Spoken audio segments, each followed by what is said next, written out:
चिंता करने की कोई बात नहीं, मैं पूरा एक इसकी बृहद चर्चा करूंगा कि तुम गलती कहां करते हो। मुगल फैमिली से हूं कि मेरी इज्जत है। इज्जत भिखमंगों की होती है। जेल गए, किसी की इज्जत गई? मनीष सिसोदिया अंदर, राहुल गांधी जी जाने की तैयारी। इनको खड़ा कर, पूछ क्या है सब्जेक्ट ग्रेजुएशन है? फिलॉसफी है। चल बता शंकराचार्य के बारे में। मार 25-30 घंटा। ये मत कहना मोबाइल के लिए मारे थे। नेता, डॉक्टर, ज्ञान के साथ इनके पास एक चीज और होनी चाहिए। माँ बाप कुछ भी कर लो तुम जीवन में, कलेक्टर हो जाओ, विधायक हो जाओ, सांसद हो जाओ, वो गाली देना नहीं छोड़ते। और तुम कमरे पे नहीं पढ़ पाओगे। तुम्हारी अब वो स्थिति नहीं है कि तुम कमरे बैठ के पढ़ो। पहले तो दोस्त बहकला ले आते थे, अब तुम्हारे पास एक शानदार दुश्मन तुम्हारे हाथ में है, मोबाइल। उसमें नोटिफिकेशन आती रहती है।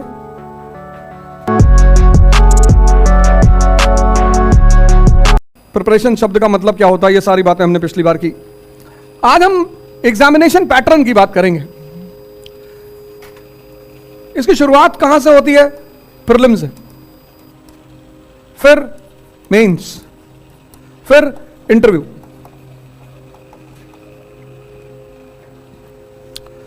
तो एग्जामिनेशन पैटर्न और सिलेबस, दो चीजों पर आज हम चर्चा करेंगे।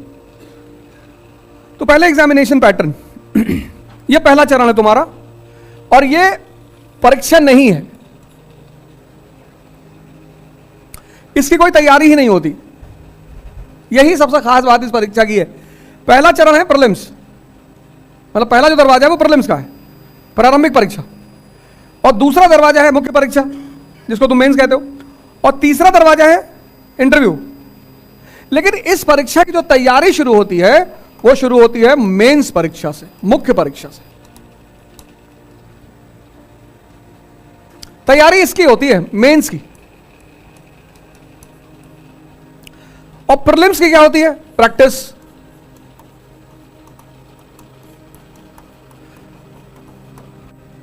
तुमको बहुत सारे लोग मिलेंगे। अब मैं इसको विस्तृत चर्चा करूंगा, बृहद। चिंता करने की कोई बात नहीं, मैं पूरा एक इसकी बृहद चर्चा करूंगा कि तुम गलती कहां करते हो। भाई टीचर, डॉक्टर, वकील, इन तीनों में से तीनों का क्या बिगाड़ दो? मानसिक संतुलन खत्म। मैं भैया परसों शाम को बैठा था, एक साहब का फोन आया, अरे बोले गजब हो गया। मैंने कहा वर्ल्ड वॉर शुरू कर रहे हैं, हमेशा मजाक के मूड में रहते हो। अरे मैंने कहा क्या हुआ? अरे बोले तुम्हारा फेसबुक पेज है। मैंने कहा मेरा तो 10-20 हजार है। एक पेज पे गंदी गंदी तस्वीरें लगी हैं। गंदी गंदी तस्वीरें? मैं सोचा गोबर ओबर का तस्वीर डाल दिए होंगे साले, वही गंदी हुआ। मैं कहा लिंक भेजो, लिंक भेजा तो देखा नग्न तस्वीरें थी उसमें। मैंने कहा तुम गलत बोले, नग्न तस्वीरें हैं। अरे गंदी नहीं है। मार दिया इस मुक्का के, मार हाहाकार मचा। अरे कितनी बेइज्जती हो रही। मैं कौन सा मुगल फैमिली से हूं कि मेरी इज्जत है? इज्जत भिखमंगों की होती है, गरीबों की। गरीब आदमी क्या कहता है? भैया पैसा नहीं कमाएं लेकिन इज्जत बहुत कमाएं। लुंगी के नीचे कच्छा नहीं पहने हो। कभी जिंदगी में फालतू चीजों के चक्कर में मत पड़ना। अगर तुम जीवन में फालतू की चीजों के चक्कर में पड़े तो तुम गए। तुमको समाज उलझा देगा, तुमको समाज उलझा देगा। मेरी शादी थी यहीं इलाहाबाद में हुई, ससुराल में यही है, इसीलिए यहां टिके रहने का पर मैं जाता नहीं कभी।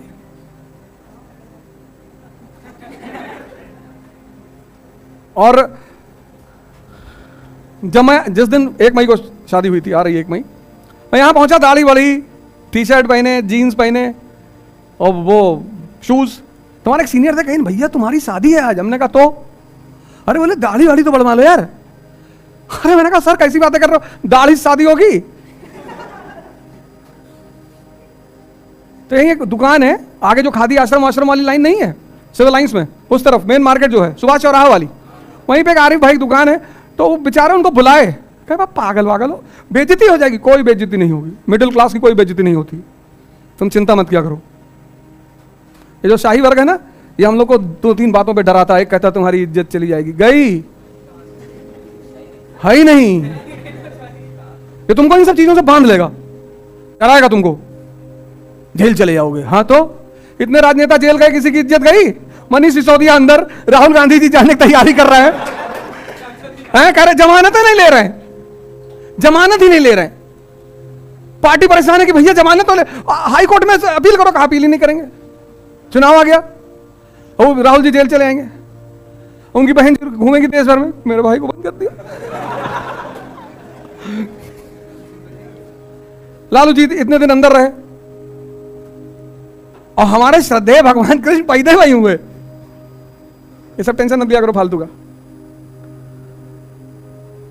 देखो हमारे गांव में, हमारे घरों में, कभी कभी हमारे परिवारों में तुम देखो पैसा नहीं है, लेकिन इस फालतू की चीज के लिए लोग ब्याज पे पैसा लेके काम करते हैं।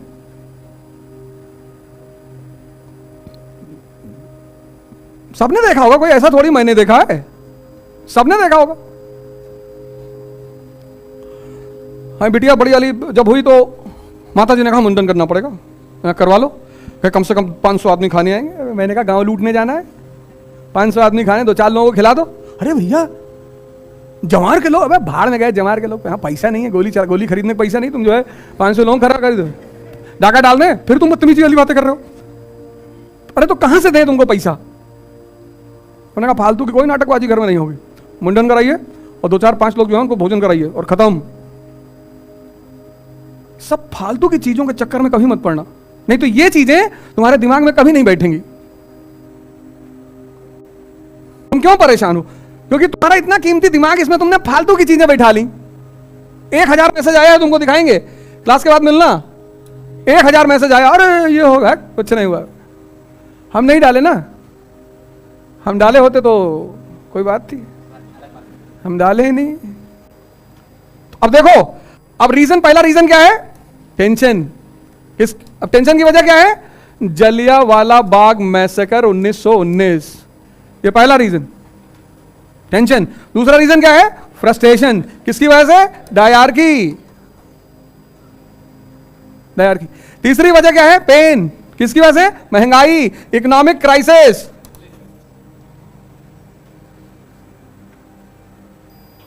है ना? अब गांधी जी ने क्या किया? एक पत्र लिखा वाइसरॉय के नाम, इन तीनों बातों को लिखा कि सरकार हम बहुत परेशान हैं, हमारी इस देश की जनता बहुत परेशान है सरकार, और आप राजा हैं। जैसे मान लो तुम यहां क्लास कर रहे हो,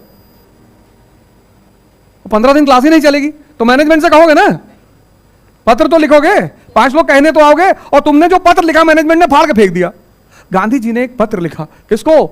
वाइसरॉय को। इन सारी बातों को उसमें मेंशन किया कि सरकार आप शासक हैं, सरकार आप जनता की परेशानियों पर ध्यान दीजिए। और वाइसरॉय ने गांधी जी के इस पत्र को फाड़ दिया, बोले भाड़ में गई जनता, जाओ जो करना है कर लो। अब क्या करोगे? पत्थर खींच के मारोगे इस पे कि नहीं मारोगे? मारना ही है। जब भाड़ में गई जनता, जब हम तुमसे कह रहे हैं हम परेशान हैं और तुम शासक होकर नहीं सुन रहे हो, तो इसका परिणाम है क्या? असहयोग आंदोलन। स्पष्ट हो गया? अब ये 4 कारण कभी भूलेगा?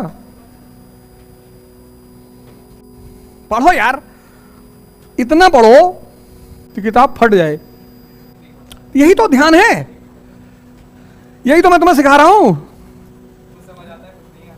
तुम सोचते ही नहीं।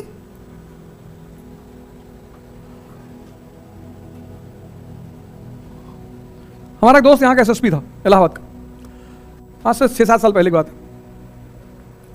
हमने कहा एक दिन कंपनी गार्डन में छापा मार दे और जितने लड़के मोबाइल लेके बैठे हैं सबको मार कम से कम 20-20 डंडा खींच के। हमसे कहा आवाज यार फालतू में बवाल हो जाएगा। अरे मैंने दौड़ा के मार, इनको खड़ा कर, पूछ क्या है सब्जेक्ट ग्रेजुएशन में? फिलॉसफी है, चल बता शंकराचार्य के बारे में। नहीं, मार 25-30 डंडा। ये मत कहना मोबाइल के लिए मारे थे। हमने ये मत कहना मोबाइल के लिए मारे। तुम इलाहाबाद यूनिवर्सिटी की बेइज्जती करा रहे हो।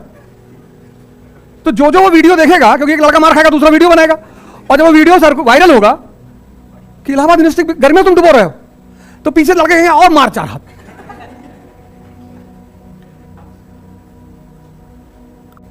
हमारे जमाने में मोबाइल था ही नहीं, कितना बड़ा जनरेशन गैप हो गया है भाई। तुम्हारा भी पिता हमारी उम्र से ज्यादा थोड़े होंगे, हमारी उम्र के ही होंगे। और हम पहली बार जो मोबाइल खरीदे 5110, वो 50 किलो का मोबाइल लिया था, इतना बड़ा मोबाइल था 5110 नोकिया का। वो मारने में ज्यादा काम आता था। मार दी, किसी का सर फट गया। ये तो तुम्हारे हाथ में स्मार्टफोन से, तो कितना बड़ा जनरेशन गैप हो गया है। इसलिए जिसको दिखाई नहीं पड़ता ना, उसको समझाया नहीं जा सकता। भारत ने एक बहुत अच्छी बात कही कि जो दिखाई पड़े वो ज्ञान, पढ़ना मतलब कुछ नहीं।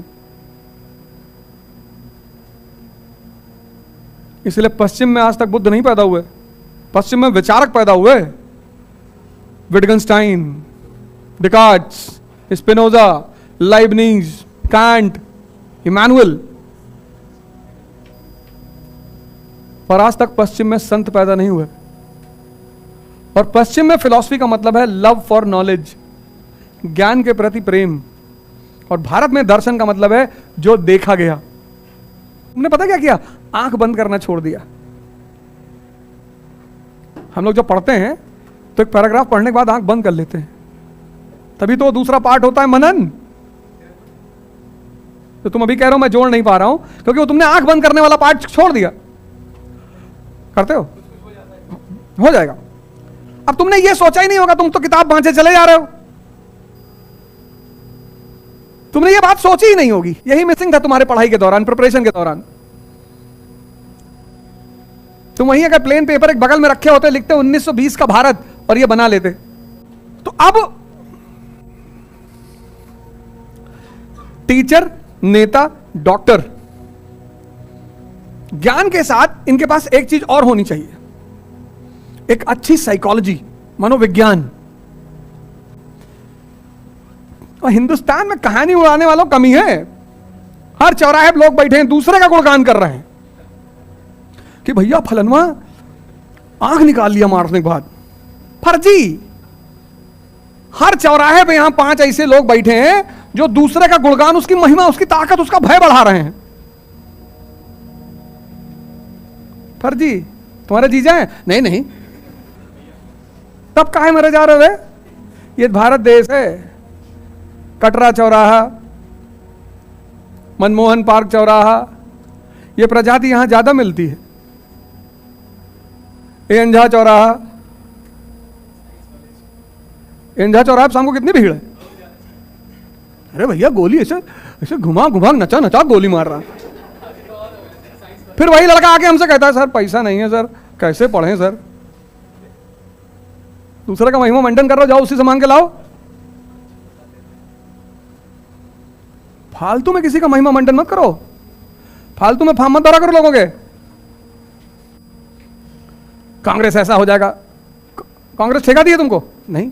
जिससे आर्थिक फायदे नहीं हो रहे हैं कुछ मत बोलो उसमें। पागल हो तुम? तुमको बीजेपी गवर्नमेंट दे दी 100 करोड़ का टेंडर, गाओ भजन घूम घूम के। तुम फर्जी फार्म भरे हो। ऐसा है, योगी जी के ऊपर भगवान हनुमान जी खुद ही आते हैं। हाँ, तुम्हारे पापा देखे हैं ना उतरते हुए।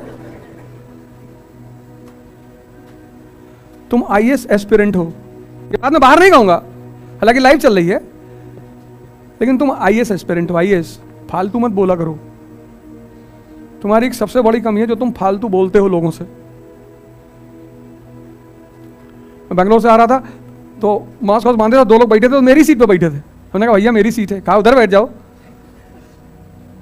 तो उन्हें मास्क हटा के गुरुजी नमस्कार। हमने कहा अरे सॉरी गुरुजी। अरे मैंने कहा कोई बात नहीं, बैठे। हाँ हाँ, अरे हम तो धन्य हो गए। अरे मैंने फिर माला निकाले, माला पहने हुए। और मैं जानता था ये 2.5 घंटा भी हमसे बात करेंगे। माला पढ़ने लगे, तो जब उतरने लगे तो हमसे कहा गुरुजी बड़ा तगड़ा मंत्र पढ़ रहे थे। हमने कहा मंत्र तो बहुत तगड़ा है। कहे क्या? हमने कहा ओम कृष्णाय नमः। अरे ऐसे ऐसे ऐसे कह रहे। हमने कहा नहीं पढ़ते तो तुम रास्ते पर हमसे बात करते। और फिजिक्स तुमको आती नहीं, केमिस्ट्री तुमने पढ़ी नहीं। अरे ऐसे थोड़ा सा ज्ञान आपसे लेते है ही नहीं। कुंभ का मेला लगेगा, उसमें आएंगे सब संत महात्मा पूरी दुनिया के, वहीं जाना। और कुंभ में जब मेला लगे, ये बहुत प्यारी जगह है संगम, हाँ बड़े संत महात्मा आते हैं।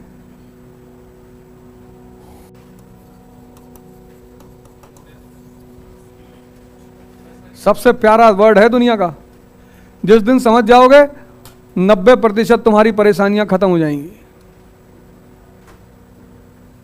जिस दिन इस शब्द को तुम समझ गए, जो भी तुम्हारे आगे पीछे घूम रहा है उसका मतलब है तुमसे। कोई भी मां बाप को छोड़कर,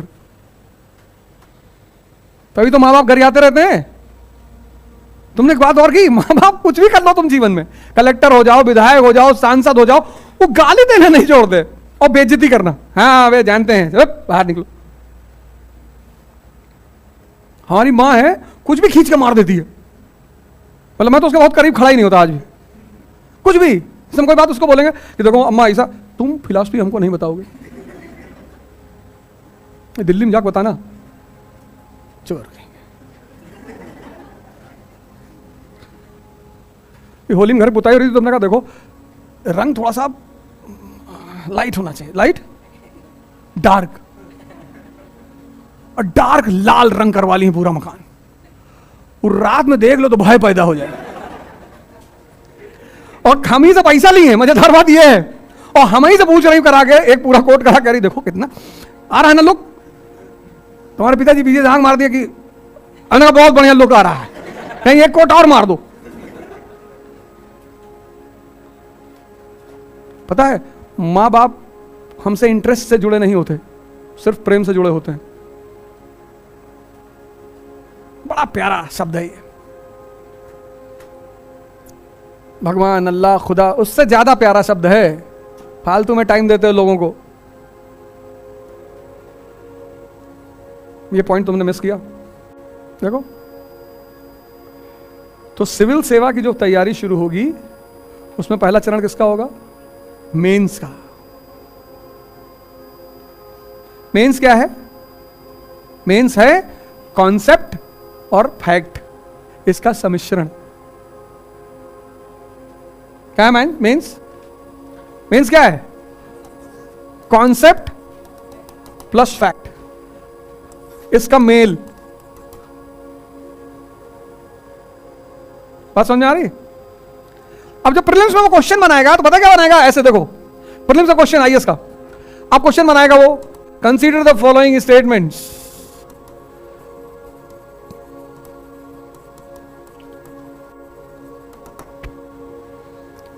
कंसीडर द फॉलोइंग स्टेटमेंट्स। पहला,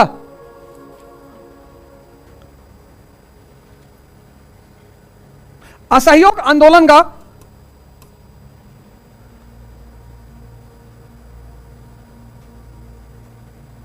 बंगाल पर सबसे ज्यादा प्रभाव पड़ा।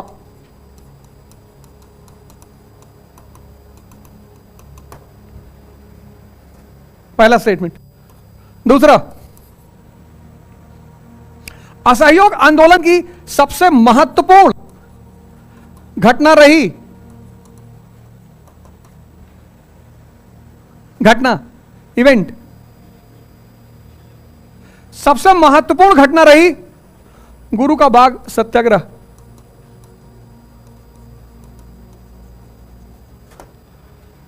अब वो तुमको ऑप्शन देगा, ए 1 is true, B 2 is true, C both are true, D both are false।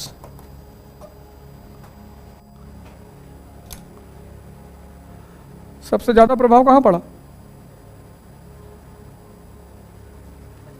Punjab पर। बंगाल पे पड़ा है, राष्ट्रीय विद्यालयों की स्थापना हुई है, लेकिन सबसे ज्यादा प्रभाव पड़ा पंजाब पर। जलियांवाला बाग कांड कहां हुआ था? पंजाब में। सबसे ज्यादा उत्तेजना कहां थी? पंजाब में। और अकाली मुद्दा किससे जुड़ा हुआ था? धर्म से।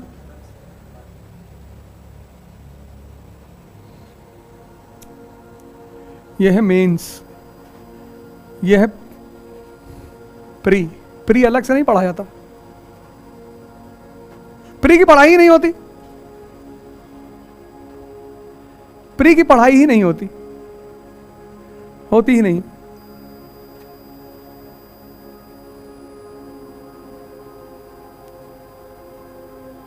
बात स्पष्ट हुई?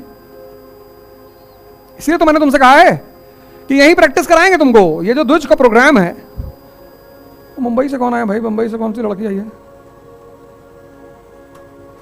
वो लड़की सीता यादव जो आई है, पूछो जरा, वो सुबह ही पहुंची ट्रेन से।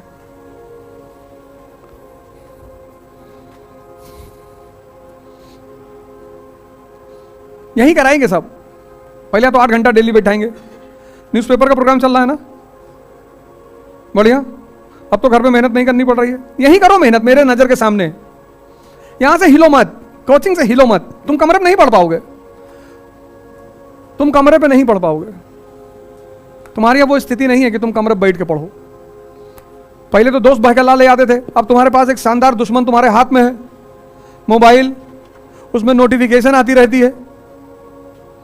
कल मुझे पता चला परसों कि लोग कैंसर से मरते क्यों हैं। जो फोन कर रहे हैं वो ऐसे लगे कि पता नहीं क्या हो गया भैया। देखे जिनपिंग में भाग गया, नहीं लो फर्जी बे, ठीक है हो गई, कोई घटना हो गई, इसमें इतना काहे मरा यार। कितना लोग वो पैदा करते हैं भाई। एक आदमी ने मुझे फोन किया, मेरा दोस्त, उसने फोन किया, कहा भे कहा चल रहा है तुम्हारे वॉल पे। मैंने कहा तुम भी देखे, कहा हाँ तुम ही लगवाए हो। मैंने कहा हम तो नहीं लगवाए। अच्छा कोई बात नहीं, पता कर लेंगे 24 घंटे के अंदर। हमने कहा हाँ, कहा चिंता मत करो। अरे मैंने कहा चिंता क्यों।